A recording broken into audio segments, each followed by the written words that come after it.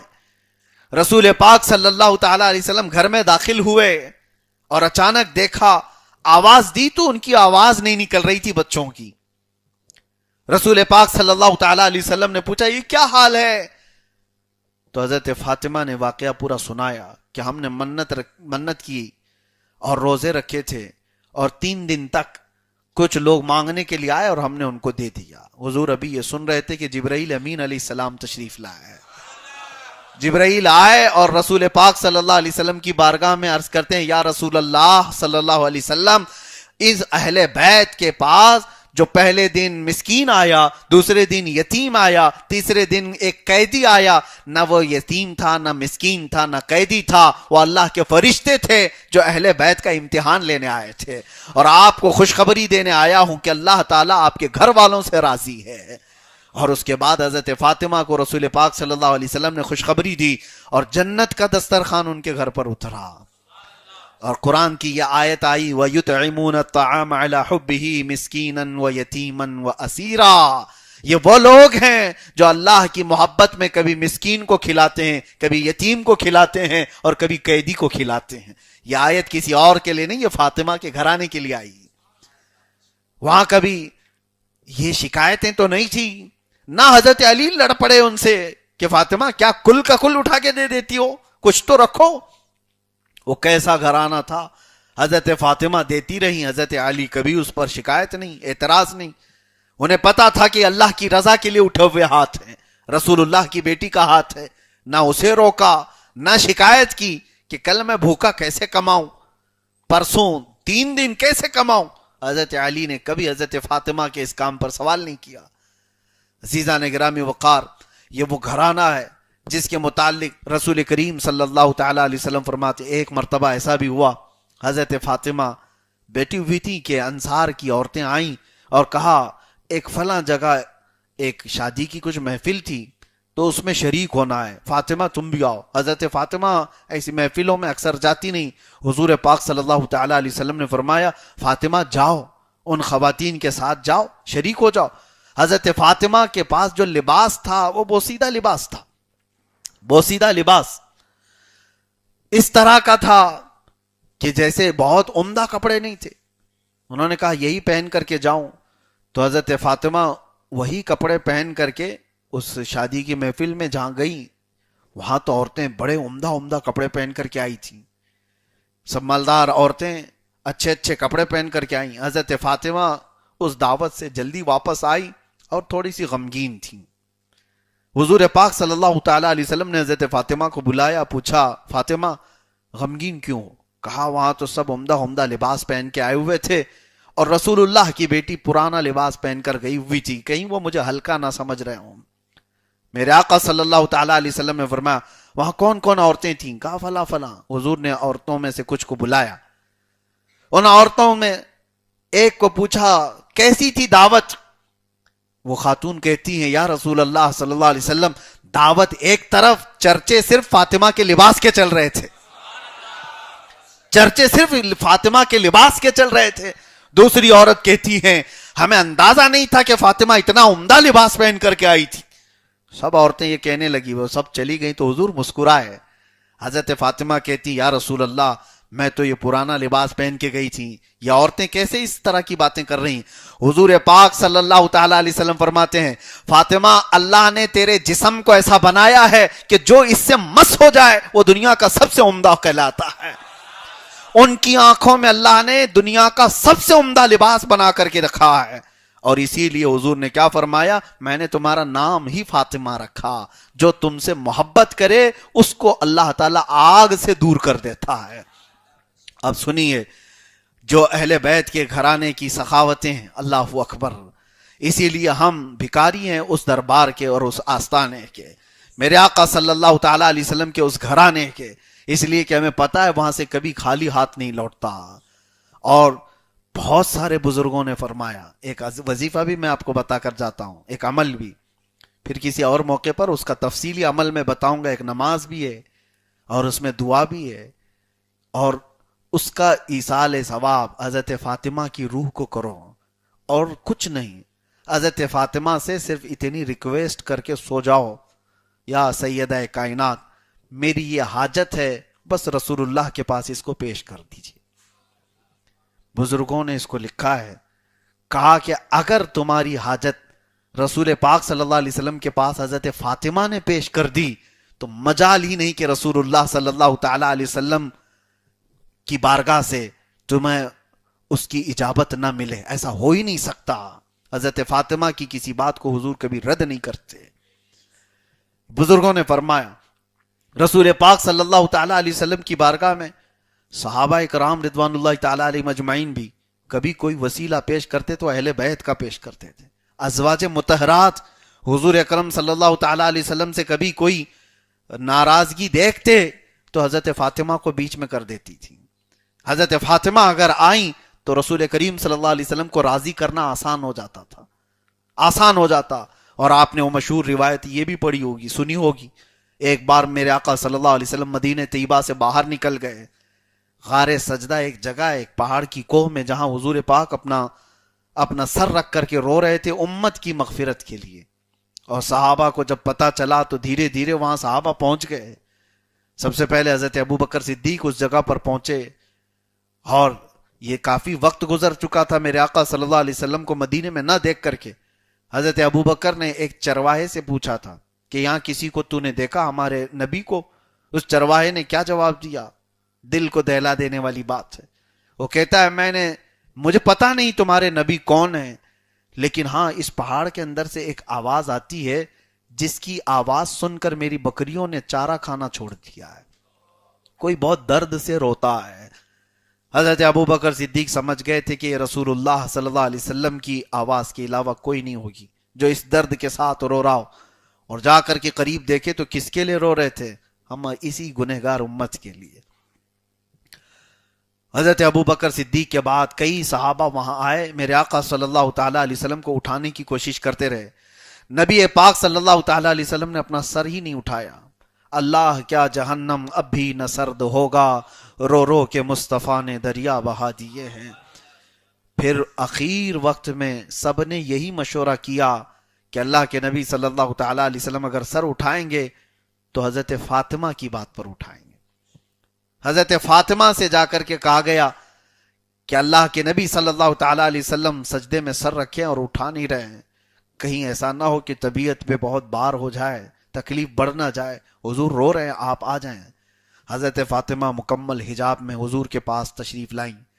جب روتے ہوئے دیکھا تو یہ فاطمہ وہ ہیں جو 4 سال کی عمر سے بھی اپنے باپ کے اطراف دفاع کے لیے کھڑی رہتی تھی.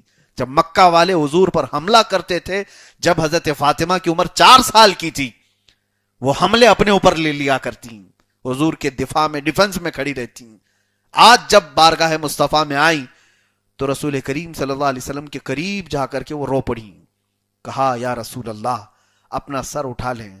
صرف اتنا نہیں کہا کہ سر اٹھا لیں, وہ جانتی تھی کہ میرے آقا راضی ہوں گے تو کس بات سے راضی ہوں گے.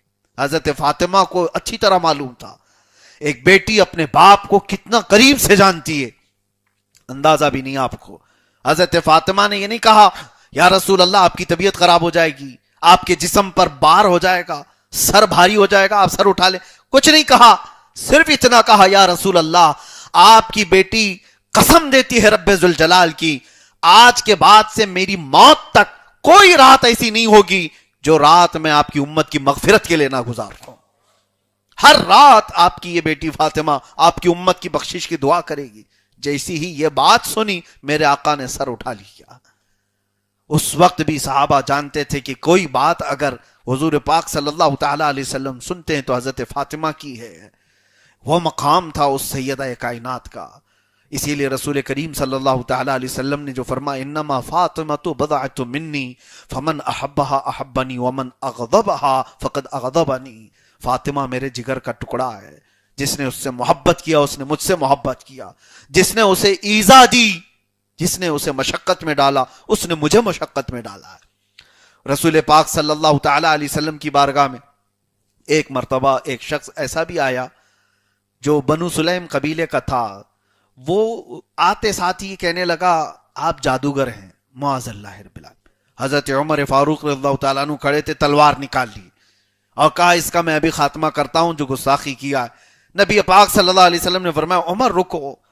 اللہ کے نبی صلی اللہ تعالیٰ علیہ وسلم نے اس نئے آنے والے شخص کو آخرت کے متعلق بیان کیا تو چند باتیں حضور نے ایسی بیان کی کہ وہ پشیماں ہو گیا, شرمندہ ہوا اور فوراً حضور کے دست اقدس کو بوسہ دیا اور اسلام قبول کر لیا.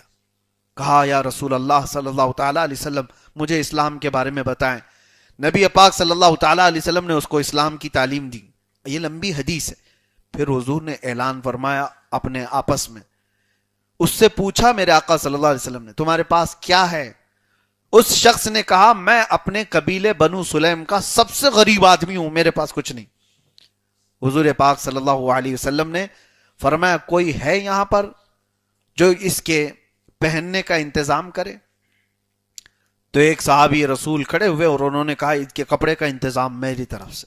حضور نے فرمایا کوئی ہے جو اس کو سواری دے؟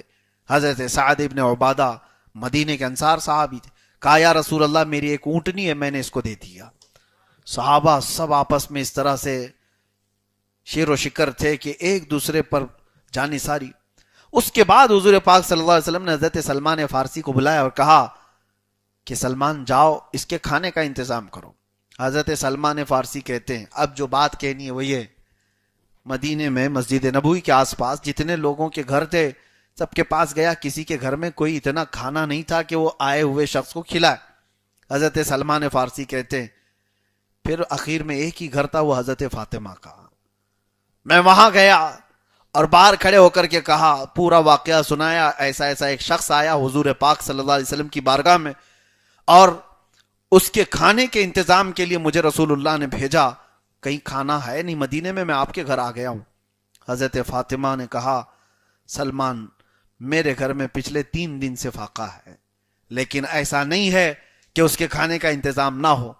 اپنی وہ چادر دی جو رسول اللہ نے ان کو جہیز میں دیا تھا. کہا جاؤ شمعون نام کا ایک یہودی ہے, اس کے ہاتھ میں یہ بیچ دو, وہ جانتا ہے اس کی قدر جانتا ہے, اور اس سے جو مال ملے وہ لے کر کے آؤ, میں اس کے کھانے کا انتظام کر دوں گی. حضرت فاطمہ زہرا کی چادر لے کر سلمان فارسی گئے. ان کے گھر میں کچھ نہ ہو تو ایسا نہیں ہے کہ پھر کل دیکھ لیں گے آگے دیکھ لیں گے, جو ہے وہ بیچ کر کے مانگنے والے کو کھلا دیا جائے یا مستحق کو دیا جائے. حضرت سلمان فارسی رضی اللہ تعالیٰ عنہ وہ شمعون کے پاس آئے اور اس سے کہا یہ حضرت فاطمہ زہرا کی چادر ہے. اس نے دیکھتے ہی پہچان لیا اور اس کے بعد رو پڑا اور کہا یہی وہ چادر ہے جس کا ذکر ہم نے آسمانی کتابوں میں پڑھا, اور یہ وہ چادر کے بارے میں نے سن رکھا تھا اپنے بزرگ علماء سے کہ یہ بنت رسول اللہ کی چادر ہے. اور اس کے بعد کہا کہ اس چادر کی عظمت تم نہیں جانتے. وہ شمعون کہنے لگا اور اس کے بعد سنا روایات میں کہ وہ ایمان لے آیا, یہودیت سے اسلام میں آ گیا, اور جو کا آٹا یا جو کچھ اس کے پاس تھا وہ سب لے کر کے حضرت سلمان فارسی کے پاس دیا, چادر بھی بھیج دیا. اور اس کے بعد جب وہ جو کا آٹا لے کر کے آئے, اب سنی حضرت سلمان فارسی لا کر حضرت فاطمہ کو دیتے ہیں, کہتے ہیں آپ کی چادر کے بدلے یہ ملا. اس کے بعد جب حضرت فاطمہ کے پاس آیا وہ مال آٹا یا جو کچھ بھی تھا وہ سب کا سب پکا کر کے حضرت فاطمہ نے حضرت سلمان فارسی کے ہاتھ میں دیا. کہا جاؤ مہمان رسول کو بھوکا رہنے نہ دینا, رسول اللہ کا مہمان ہے اسے کھلاؤ. حضرت سلمان فارسی وہ لیتے ہیں اور پلٹ کر کے کہتے ہیں آپ کے گھر میں بھی تو کچھ رکھ لو, آپ کا ہے کھانا, آپ کی ہیں روٹیاں, آپ بھی تو کچھ رکھ لو. حضرت فاطمہ کہتی ہیں ہمارا اللہ مالک ہے, جو آیا ہوا ہے اس کو پہلے کھلا دو. یہ لجپال گھرانہ تھا میرے آقا صلی اللہ علیہ وسلم کا, اور اتنا سخی گھرانہ تھا, کبھی اپنے پیٹ کو بھرنے کی کوشش نہیں کی. اس کے بعد جب یہ بات آئی میرے آقا صلی اللہ تعالی علیہ وسلم کی بارگاہ میں, پھر وہی فضیلت نازل ہوئی جبرائیل امین کی طرف سے کہ اللہ آپ کی بیٹی سے راضی ہوا. عزیزان گرامی وقار, ایک بات اور میں کہتا ہوں, فاطمہ زہرا رضی اللہ تعالیٰ عنہ سلام اللہ علیہا, ان کے مناقب بیان کرتے کرتے آپ پوری رات سنیں گے. میں نے وہ پوری حدیثیں آپ کے سامنے رکھی نہیں جو بخاری کی ہیں، مسلم کی ہیں، ترمذی کی ہیں، ابو داؤد کی ہیں. اتنی حدیثیں ہیں جو حضرت فاطمہ زہرا رضی اللہ تعالیٰ عنہ کے متعلق آئی ہوئی ہیں. نبی پاک صلی اللہ تعالیٰ علیہ وسلم نے ان کے مقام اور ان کے شان کو کس طرح بیان کیا. یہ محفل شیعوں کی محفل نہیں ہے. کوئی اگر یہ سمجھ رہا ہے کہ جہاں زہرا کی بات کی جاتی ہو وہ صرف شیعوں کی محفل، ہرگز نہیں. سنیوں کا سب سے بڑا حق ہے زہرا کا ذکر کرنے کا، اور ہم تو اس وسیلے سے دعائیں کرتے ہیں، مناقب ہم بیان کرتے ہیں، فضائل ہم بیان کرتے ہیں. عزیزان گرامی وقارہ، سیدہ کائنات فاطمہ الزہرا رضی اللہ تعالیٰ عنہ کے گھر کی ایک بڑی اور بات آپ کو سناتا ہوں. ایک بار سنا حضرت عثمان غنی نے حضور پاک صلی اللہ علیہ وسلم کو اپنے گھر میں دعوت میں بلایا. کہا یا رسول اللہ صلی اللہ تعالیٰ علیہ وسلم آپ میرے گھر تشریف لائیں، صحابہ بھی آپ کے ساتھ ہیں. حضرت عثمان کون ہیں؟ ارے غنی ہیں، مدینے کے رئیس ہیں، مالدار ہیں. حضور پاک صلی اللہ علیہ وسلم کی جب دعوت کی، کھانے بنائے، جو کچھ بھی، اس کے بعد حضرت عثمان غنی رضی اللہ تعالیٰ عنہ حضور پاک صلی اللہ علیہ وسلم کے ساتھ مسجد نبوی کے ساتھ سے ہی چلتے رہے اور حضور کے ہر قدم کو گن رہے تھے. اور جیسے حضرت عثمان کے گھر تک پہنچے، حضور نے پوچھا عثمان یہ میرے قدم کیوں گن رہے ہو؟ کہا یا رسول اللہ صلی اللہ علیہ وسلم آپ نے اعزاز بخشا میرے گھر کو، آج تمنا یہ ہے کہ آپ کے ہر قدم کے بدلے ایک غلام آزاد کروں. ایک غلام آزاد کرنا آسان بات نہیں. آج کے زمانے کے تقریباً یوں سمجھ لو کہ 50 لاکھ روپے دے دینا، 1 کروڑ دے دینا، بڑی قیمت ہوا کرتی تھی غلاموں کی. اور حضرت عثمان غنی رضی اللہ تعالیٰ عنہ کہتے ہیں یا رسول اللہ آپ کے ہر قدم پر ایک غلام آزاد کرنے کی نیت ہے. اور اتنی بڑی بات تھی، لٹائیں. یہی تو بات کہتے ہیں کچھ لوگوں کو تو عثمانی ہونا چاہیے. میلاد میں اگر ہم لٹاتے ہیں تو یہ عثمان غنی کی بات ہے. کہیں یہ تو نہیں کہ حضرت عثمان سے پوچھو کہاں ہے قرآن میں، کہاں ہے حدیث میں کہ رسول اللہ جتنے قدم رکھے اتنے غلام آزاد کرو. وہ حضرت عثمان تمہیں جواب دیں گے. یہ ساری باتیں رسول اللہ صلی اللہ علیہ وسلم کا عشق ہوگا تو دلیل نہیں پوچھے گا. محبت میں ہر شے نچھاور ہے. ارے محبوب کا دیا ہوا ہے اسی پر نچھاور کیا جا رہا ہے. ہاں یہ ہے کہ ہم ناجائز کاموں میں نہیں لٹاتے، حرام کاموں میں نہیں لٹاتے. میرے آقا صلی اللہ تعالیٰ علیہ وسلم کی میلاد، حضور کے آنے کی آمد، حضور کی آمد کی خوشی میں اگر ہم چراغاں کرتے ہیں تو کچھ لوگوں کے پیٹ میں درد کیوں ہوتا ہے، تکلیف کیوں ہوتی؟ ہمارے جھنڈوں سے تکلیف ہے، ہمارے لائٹوں سے تکلیف ہے. ادھر روشنی ہوئی ادھر اندھیرا ہو گیا. یہ ساری چیزوں کو کہتے ہیں یہ اسراف ہے، اسراف ہے. اتنا میلاد میں تم لوگ خرچہ کرتے ہو، اس سے کتنے ہاسپٹل بن جاتے ہیں. تمہاری بیٹیوں کی شادیوں سے ہی ہاسپٹل بنتے ہیں، میلاد سے ہی کیوں؟ عزیزان گرامی وقار، حضرت عثمان غنی رضی اللہ تعالیٰ عنہ غلام اتنے آزاد کر دیے، دعوت بھی ہو گئی. حضرت علی رات کو گھر میں آئے، غمگین تھے. حضرت فاطمہ نے پوچھا میرے رفیق حیات غم کی وجہ کیا ہے؟